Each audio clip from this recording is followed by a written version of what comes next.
नमस्कार प्रिय विद्यार्थियों। पिछले व्याख्यान में हमने केंद्र राज्यों के संबंधों की चर्चा की थी और इन केंद्र राज्य संबंधों में हमने सर्वप्रथम विधायी विषयों की चर्चा की थी। चूंकि भारत में संघात्मक शासन प्रणाली है और इस संघात्मक शासन प्रणाली के अनुसार केंद्र और राज्यों के मध्य वित्तीय शक्तियों का, विधायी शक्तियों का और प्रशासनिक जो है तंत्र, उनके नियंत्रण निर्देशन के जो अधिकार है या शक्तियां हैं, उनका बंटवारा किया हुआ है। तो पहले हमने विधायी विषयों का बंटवारा किया और इन विधायी विषयों के बंटवारे में हमने देखा कि केंद्र संघ सूची और संवर्धित सूची पर कानून बनाता है और राज्य सूची और संवर्धित सूची पर कानून बनाता है। लेकिन व्यवस्था यह है कि अगर संवर्धित सूची के किसी विषय पर केंद्र और राज्य के कानून में विसंगति है या वो एक दूसरे का विरोध करते हैं, तो राज्य द्वारा बनाया गया कानून या राज्य विधि जो है वह उस मात्रा तक शून्य हो जाती है जिस मात्रा तक संघ की विधि का विरोध करती है। साथ ही ऐसे अनेक प्रावधान हैं। 249 राज्यसभा किसी विशेष विषय को राष्ट्रहित का घोषित करके संसद द्वारा कानून बनवा सकती है।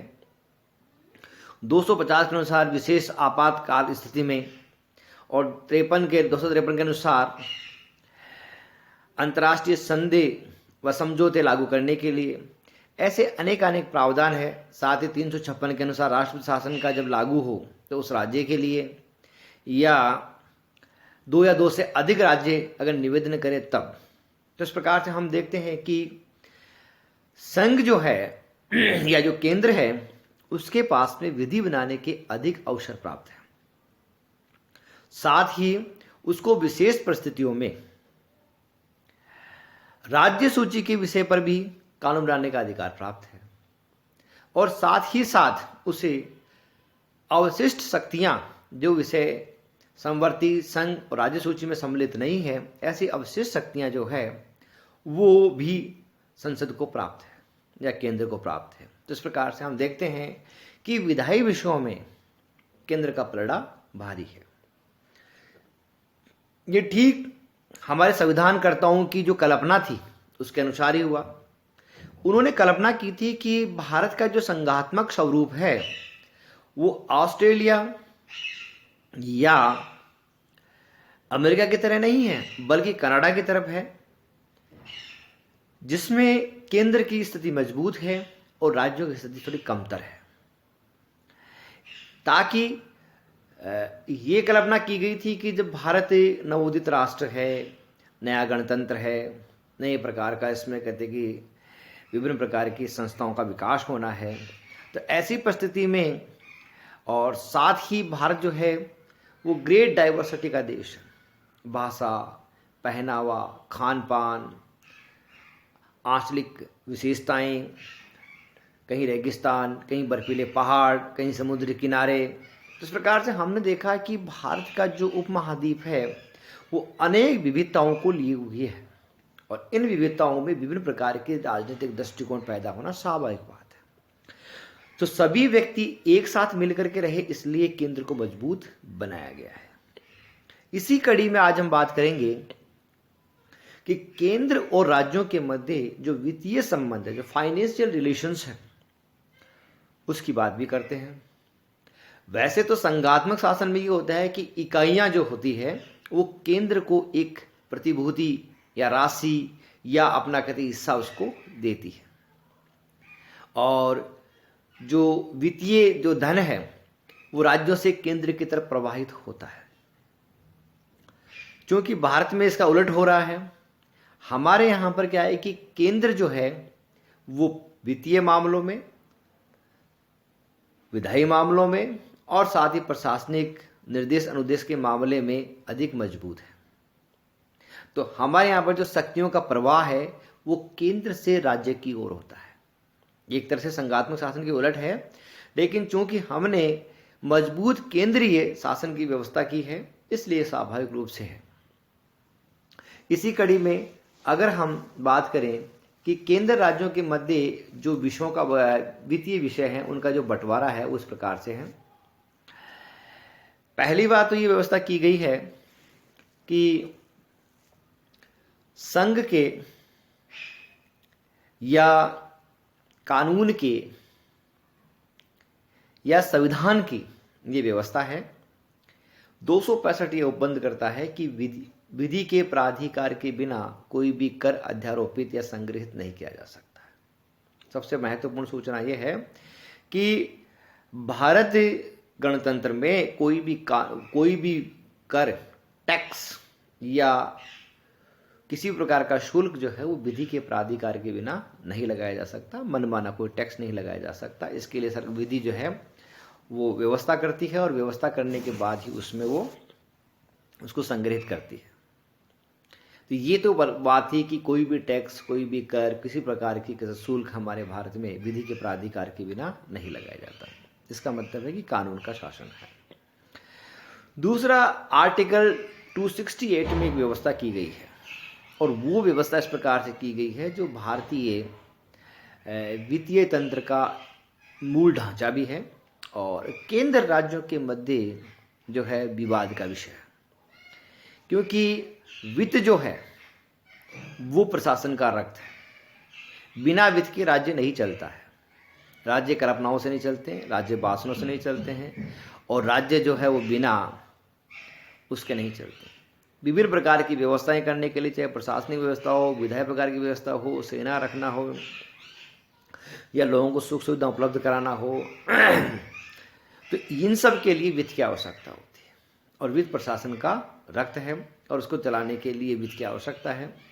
और इसलिए वित्तीय संसाधनों का बंटवारा आर्टिकल 268 में किया गया है। इसमें 5 प्रकार के जो है वो बंटवारे किए गए हैं या 5 प्रकार की व्यवस्था की गई है कि कौन से कर कौन लगाएगा और कौन उगाएगा। तो आर्टिकल 268 में पहली व्यवस्था यह है कि ऐसे टैक्सेज जो संघ द्वारा लगाए जाते हैं, संघ द्वारा एकत्रित किए जाते हैं और संघ ही उसको काम में लेता है। संघ द्वारा लगाए जाना, संघ द्वारा उगाए जाना और संघ द्वारा उपयोग किया जाता है। तो रेलवे, डाक, तार, टेलीफोन, संचार, प्रसारण, ये विभिन्न प्रकार के जो टैक्सेस बनते हैं इन पर वो खुद केंद्र सरकार लगाता है, उसको उगाता है और अपने आप पर काम में लेता है।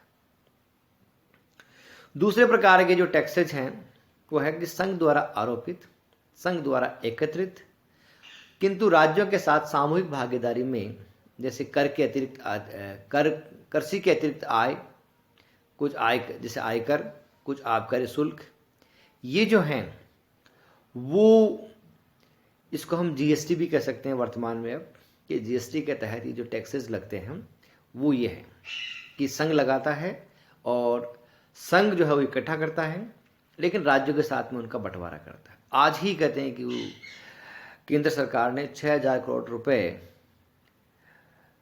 जीएसटी के जो हिस्सा बनता है राज्यों को उनको लौटाया है। तो इस प्रकार से ये जो हिस्सा है वो इस प्रकार के टैक्सेस का।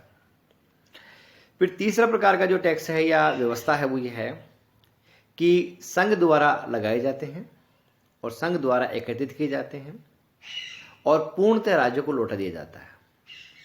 जैसे उत्तराधिकारी या संपत्ति शुल्क, रेल, वायुयान या जहाज़ों पर ले जाने के लिए पारेषण शुल्क या सीमावर्ती टैक्सेज जो बॉर्डर पे लगते हैं। तो ये जो टैक्सेज हैं वो सेंटर लगाता है, इम्पोज करता है, सेंटर्स को कलेक्ट भी करता है, लेकिन टोटल जो इसका रेवेन्यू है वो स्टेट्स को उनकी मात्रा में लौटा दिया जाता है। चौथी प्रकार की व्यवस्था है कि संघ तो लगाता है और राज्य उसको एकत्रित करता है और राज्य ही अपने उपयोग में लेता है।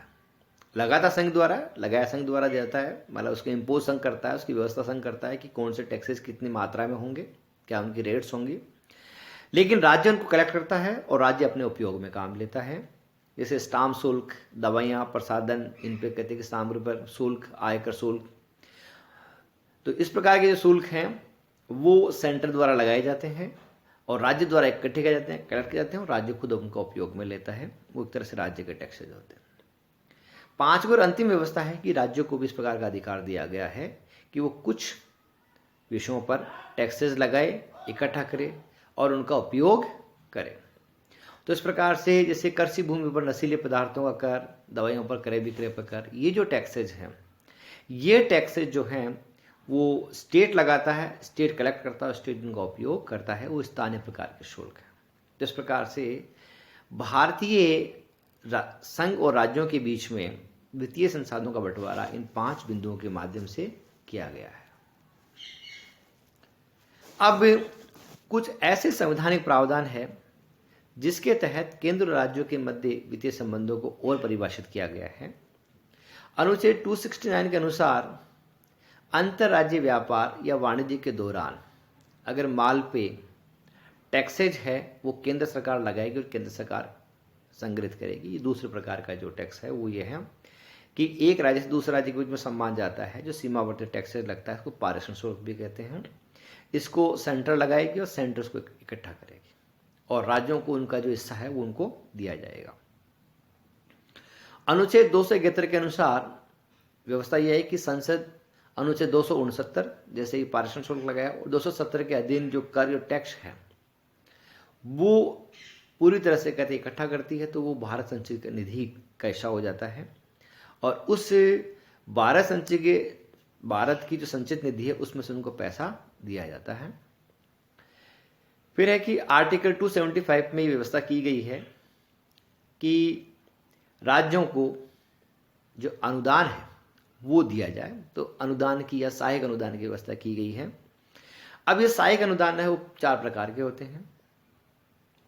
पहला प्रकार का अनुदान है कि पटसन और से बनी जो वस्तुएं हैं, तो ऐसे राज्य जो वास्तव में जूट पैदा करते हैं, जब पटसन का काम जहां होता है उनको उसकी मात्रा में कुछ हिस्सा उनको दे दिया जाता है। दूसरा यह है कि जब बाढ़, भूकंप, सूखाग्रस्त इस प्रकार की व्यवस्था हो जाए, परिस्थितियां पैदा हो जाए, तो केंद्र सरकार सूखा, बाढ़ है इनसे निपटने के लिए कहते उनको अनुदान देती है। जैसे भारत में, जैसे राजस्थान में सूखाग्रस्त जो एरिया है वहाँ पर सूखा संभावी विकसित वो विकास कार्यक्रम चलता है। इसी प्रकार जब बाढ़ वगैरह आ जाती है तो वहाँ पर वो अनुदान के रूप में वो राशि उपलब्ध कराती है ताकि उस परिस्थिति से निपट सके। तीसरा है कि जनजातियाँ और अन्य प्रकार की जो व्यवस्था है वहाँ पर उनके कल्याण और उनके विकास के लिए भी एक अनुदान मिलता है। भारतीय कल्याण परिषद कहा जाए या जिस प्रकार की और व्यवस्थाएं हैं वहाँ पर वो उनके माध्यम से अनुदान दिया जाता है। और चौथा है कि केंद्र राज्यों को आर्थिक परिस्थितियाँ, क्योंकि सभी राज्य जो है उनके पास में संसाधन जो है वो समान मात्रा में नहीं है और कई राज्य ऐसे हैं जो गरीब हैं, उन राज्यों को कहते हैं कि वो अनुदान वित्तीय सहायता दी जाती है। अब ये जो अनुदान है उसको 2 भागों में बांट दिया जाता है राज्यों को दिए जाने वाला, कि एक तो विशेष श्रेणी के राज्य है और एक साधारण श्रेणी के राज्य। विशेष श्रेणी और साधारण श्रेणी के राज्यों में ये फर्क होता है कि जब विशेष श्रेणी में जो राज्यों को लिया गया है उसको जो अनुदान दिया जाएगा उसका 10% जो है वो ऋण के रूप में और 90% अनुदान होता है, सब्सिडी होती है, उसको लौटाने की आवश्यकता नहीं होती। और जो साधारण प्रकार के राज्य हैं उन साधारण प्रकार के राज्यों में अनुदान 30% होता है और ऋण की राशि 30% है। तो इस प्रकार से जो है वो उनका रेशियो है वो डिफरेंट है। बिहार, जम्मू कश्मीर और उड़ीसा, ये जो राज्य हैं हमेशा से कहते हैं विशेष श्रेणी के राज्य रहे हैं।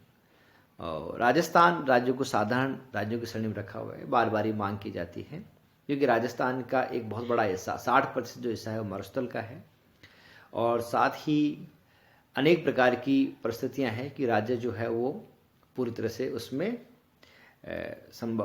प्राकृतिक संसाधनों से थोड़ा कमज़ोर है, तो उसको और सहायता दी जाए। लेकिन इन सब दलीलों के बावजूद भी राजस्थान को विशेष श्रेणी में नहीं रखा जा रहा है। फिर है केंद्र राज्यों के मध्य जो संबंध है उनको परिभाषित करने के लिए और अनुदान जो है वो किस प्रकार से दिया जाए, इस हेतु वित्त आयोग का गठन किया गया है। भारत के संविधान के अनुच्छेद 280 में ये प्रावधान किया गया है कि इस संविधान के प्रारंभ होने की बात है कि प्रारंभ के 2 वर्ष के भीतर और तत्पश्चात प्रत्येक 5 वर्ष की समाप्ति पर या ऐसे समय पर जैसे राष्ट्रपति आवश्यक समझे आदेश द्वारा एक वित्त आयोग का गठन करेगा। अब ये जो वित्त आयोग होगा उसमें एक अध्यक्ष और 4 सदस्य होंगे और वित्त आयोग के कार्य इस प्रकार से होंगे।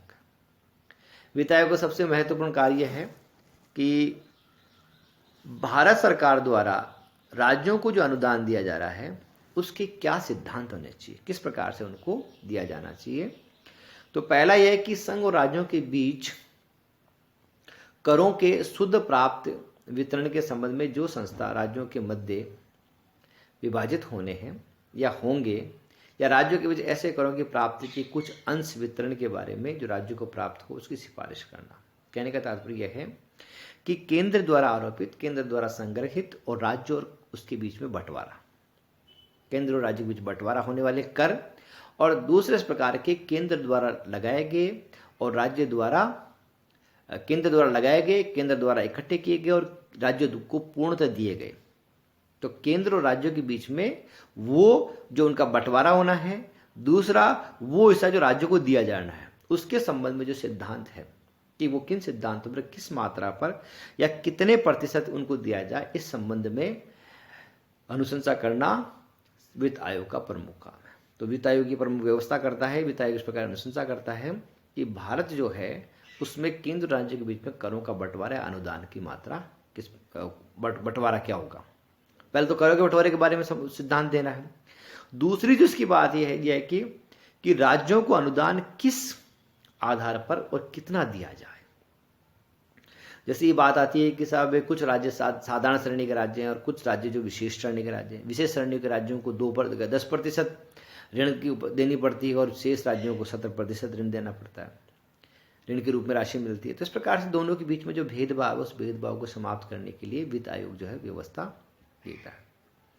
तीसरा यह है कि अगर राष्ट्रपति को लगे कि किसी विषय पर वित्त आयोग की आवश्यकता है तो वो उस वित्त आयोग से अपने कहते हैं कि वो सिफारिश करवा सकता है और ये देख सकता है कि साहब जो वित्त आयोग है उसके सिद्धांतों का पालन किस प्रकार से करवाया जाए। तो कोई विषय अगर उसको लगता है राष्ट्रपति को तो वो वित्त आयोग को सौंप सकता है।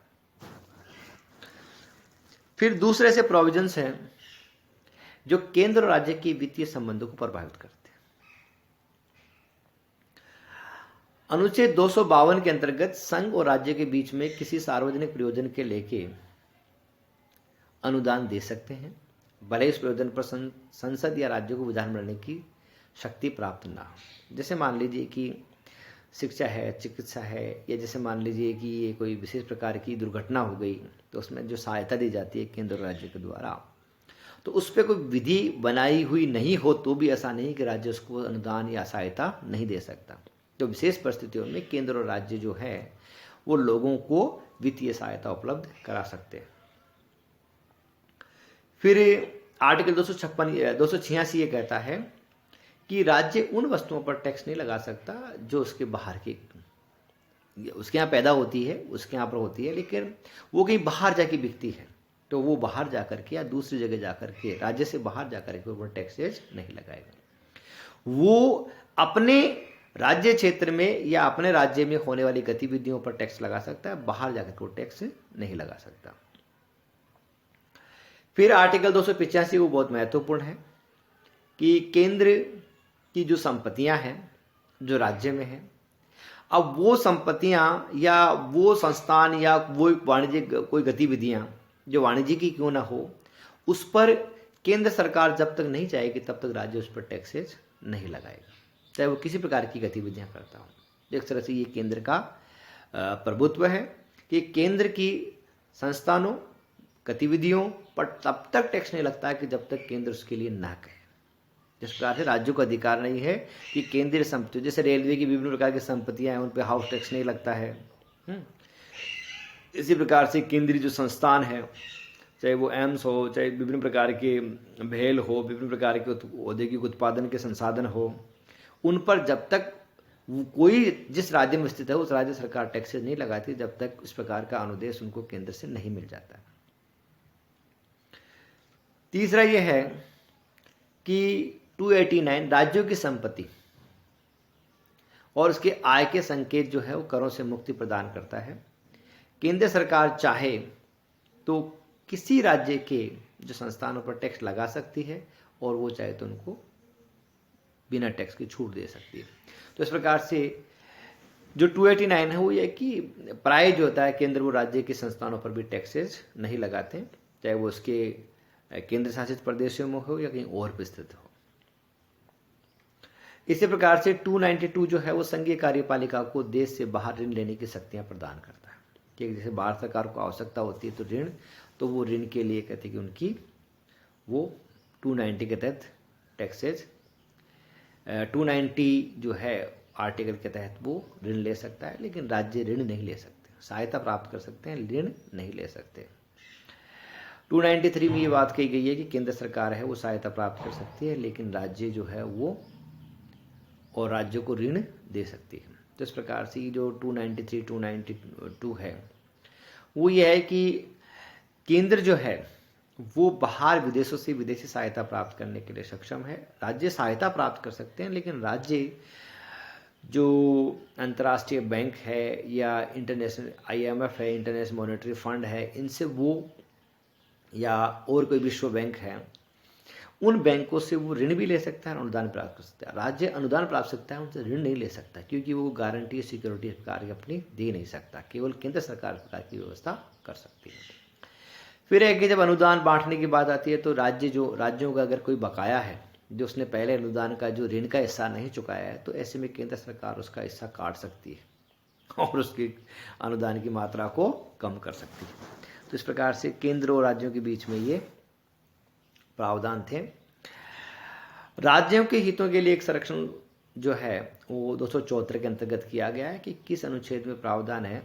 इस अनुच्छेद में प्रावधान है कि संसद में बिना राष्ट्रपति के अनुपात के निम्न प्रकार का कोई विधेयक नहीं रखा जा सकता। जो राज्यों के मतलब ये है कि अनुच्छेद 274 ये कहता है कि संसद में कोई विधेयक राष्ट्रपति की अनुमति से तब रखा जा सकेगा जब केंद्र राज्यों के वित्तीय संबंधों को प्रभावित करता है, कोई टैक्सेस की या राज्यों की हिस्सों को कम करता है, ज़्यादा करता है, तो उसके लिए राष्ट्रपति की अनुमति आवश्यक है। और वैसे भी धन विधेयक को रखने के लिए राष्ट्रपति की आवश्यकता है। ऋण लेने संबंधी जो उपबंध हमने बात की थी अभी कि वो केंद्र सरकार को है कि केंद्र सरकार प्रदान करता है कि वह अपने संचित निधि के साथ ही देशवासियों में विदेशी सरकारों से ऋण ले सकता है, किंतु राज्यों को ऋण लेने का अधिकार, जैसे हमने बात की थी, ऋण लेने का अधिकार नहीं है। और फिर महत्वपूर्ण बात आती है कि हमारे यहाँ पर केग की व्यवस्था की गई है, नियंत्रक और महालेखा परीक्षक, the comptroller general of India, CAG, CAG। Keg जो है वो ये कहता है कि भारत और राज्य दोनों के लिए, भारत सरकार और राज्य दोनों के लिए वो कहता है कि किस प्रकार से आप जो है वो अपने जो फाइनेंशियल अकाउंट्स है वो बनाएंगे, और साथ ही वो बनाने के लिए बात अकाउंटिंग की बात नहीं करता है, वो ऑडिट की बात भी करता है।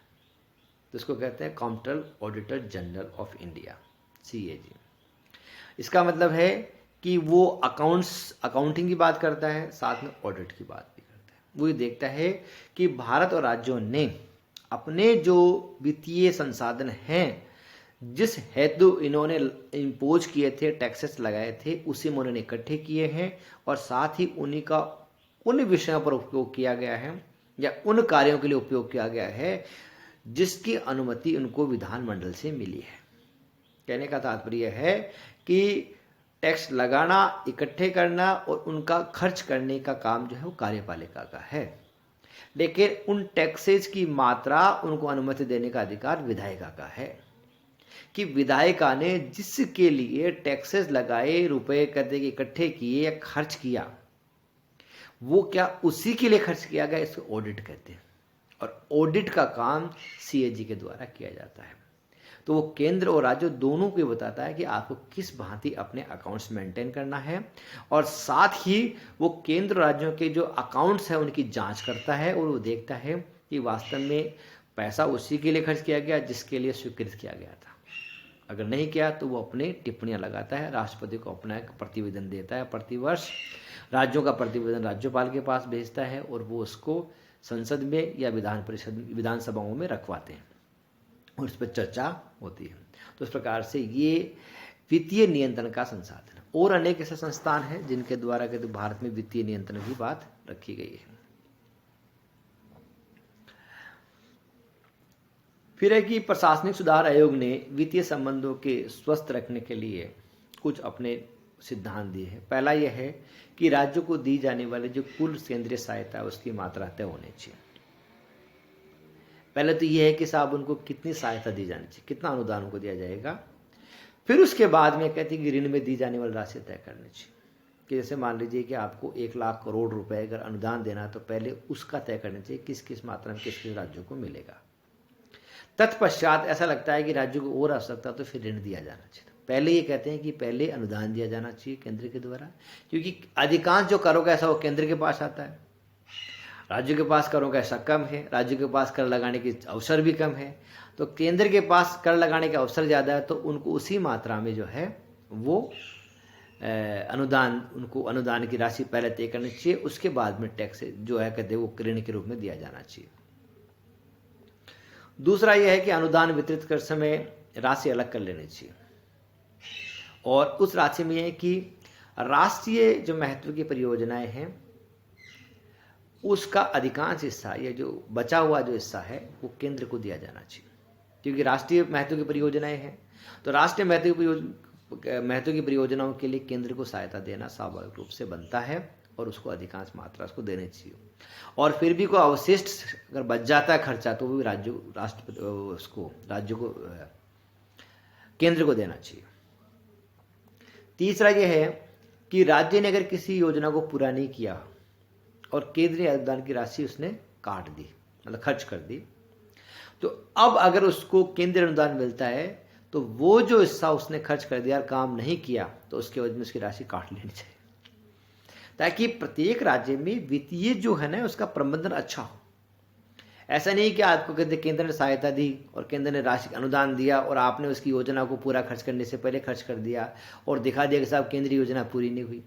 तो वो ये कहते हैं कि जब केंद्रीय योजना पूरी नहीं हुई तो अगली बार अनुदान मिलने से पहले वो हिस्सा काट लेना चाहिए कि आपने इतना अनुदान जो है उसका दुरुपयोग किया है, इसलिए आपका अनुदान काटा जाता है, ताकि प्रत्येक राज्य को पता रहे कि केंद्रीय जो राशि मिलने वाली है उसका सदुपयोग किया जाना चाहिए और उसका उसी योजना उपयोग करना जिसके लिए वो मिली है। चौथा यह कि केंद्र की पहल से संचालित जो योजनाएं हैं वो कम होनी चाहिए और राज्यों की जो योजनाएं हैं वो उसकी कहते हैं कि अपनी स्थानीय अवसर के अनुसार ज़्यादा होनी चाहिए, उसको उस प्रकार से उनको हिस्सा मिलना चाहिए। प्राय क्या होता है कि केंद्र और राज्य के बीच में जो किसी योजनाओं का बंटवारा होता है तो कई बार केंद्र पैसा नहीं भेजता है, राज्य अपना पैसा खर्च करने के लिए इंतजार करता रहता है, और कई बार केंद्रीय पैसा आ जाता है लेकिन राज्य के पास पैसा नहीं होता तो वो उसका उपयोग नहीं कर पाता है, वो योजनाएं पूरी नहीं हो पाती। तो केंद्र को देखना चाहिए कि केंद्र और राज्य में जो हिस्सा बंटवारा है प्राय ऐसी हो कि वो राज्यों को अनुदान के रूप में देते हैं और वो अपनी योजनाएं बनाएं और लागू करें, ताकि स्थानीय प्रवृत्ति के हिसाब से वो ज़्यादा बेहतर तरीके से उनका प्रबंधन हो सके। राज्य और केंद्र के वित्तीय संबंधों में जो महत्वपूर्ण कड़ी है जिसमें ये बात आई है वो ये है कि योजना आयोग, जिसे अब नीति आयोग कहा जाता है, वो तय करता है कि राज्यों को क्या और कितना किस योजना में मिलेगा, किस में कितना हिस्सा मिलेगा। वित्त आयोग ने सिफारिशें की और वित्त आयोग को भूल जाते हैं। एक सिंपल स्टेटमेंट दे दिया है कि वित्त आयोग कहता है कि सब केंद्रीय करो में इतना हिस्सा जो वो राज्यों को मिलना चाहिए, इतना अनुदान मिलना चाहिए, इस हिसाब से अनुदान मिलना चाहिए, उनकी जनसंख्या के उनके परफॉर्मेंस के हिसाब से अनुदान मिलना चाहिए। लेकिन ये बात जब वास्तविक रूप से एलोकेशन होता है बजट का योजनाओं के रूप में, नीति आयोग जब तय करता है तो भूल जाता है। जिस प्रकार से ये कहा जाता है कि नीति आयोग जो है वो वित्त आयोग से सुप्रीम हो गया है। क्योंकि नीति आयोग के अध्यक्ष प्रधानमंत्री होते हैं, उनका अपना उपाध्यक्ष होता है, उनकी 3-4 मंत्री सदस्य होते हैं और कुछ एक्सपर्ट्स होते हैं जो उनकी राय मिलाते हैं, हाँ में हाँ मिलाते हैं। वो एक तरह से क्या होते हैं कि राज्यों को जो योजनाओं में जो हिस्सा मिलना चाहिए या जो योजनाएं सीधी राज्यों को दी जानी चाहिए उनको केंद्र का हिस्सा बना करके वो उनका बंटवारा करता है। और ये एक तरह से कहते हैं कि अच्छी व्यवस्था नहीं है। तो इस व्यवस्था में सुधार होना चाहिए कि केंद्र को जो राज्यों को हिस्सा मिलना है योजनाओं के तहत मिलना है, ऋणों के तहत मिलना है, टैक्सेस के थ्रू मिलना है, अब चाहे हमारा केंद्रीय प्रत्यक्ष कर बोर्ड बात इसकी कहते हैं कि कैलकुलेशन करता हो, केंद्रीय अप्रत्यक्ष कर उसकी कैलकुलेशन करता हो, नीति आयोग उसको तय करता हो, या वित्त आयोग के द्वारा सिद्धांतों का पालन कर, जो भी किया जाता है, केंद्र और राज्यों में वर्तमान में जो मूल मुद्दे हैं वो वैधानिक कम है, प्रशासनिक भी कम है, वित्तीय ज़्यादा है। केंद्र और राज्यों के अगर मध्य वित्तीय संसाधनों का बंटवारा सही तरीके से होगा तो राज्य जो हैं वो अपना काम भी अच्छा कर पाएंगे, उनको विभिन्न योजनाओं के लिए, विभिन्न कार्यक्रमों के लिए उनको पैसा भी मिलेगा, और साथ ही वो, क्योंकि प्रत्येक राज्य को पता है कि मुझे कितना हिस्सा मिलने वाला, उस अनुसार वो अपनी योजनाएं बनाता है, प्रशासनिक तंत्र का संचालन करता है, नियंत्रण निर्देशन करता है। तो इस प्रकार से वित्तीय विषयों में बंटवारा जो सुस्पष्ट होना चाहिए।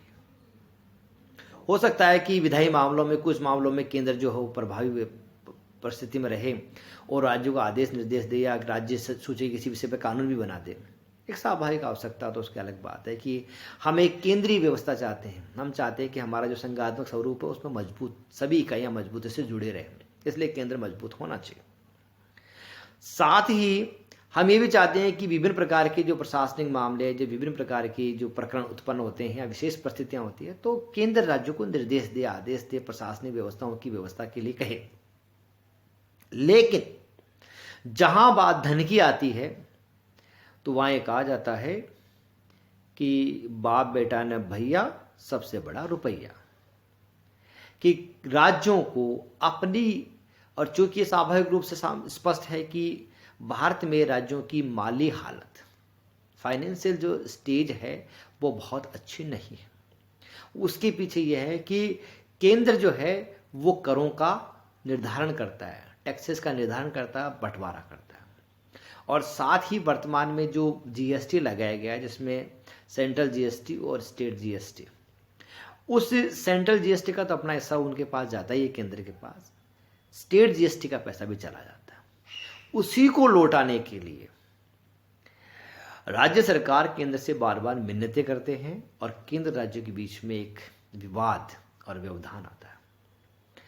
दूसरा यह है कि जब जीएसटी लागू किया गया था तो केंद्र सरकार ने कहा था कि आपके जो टैक्सेस पहले इकट्ठे हो रहे थे, अगर वो जीएसटी से प्रभावित होते हैं और उसका हिस्सा कम होता है तो हम आपको क्षतिपूर्ति करेंगे।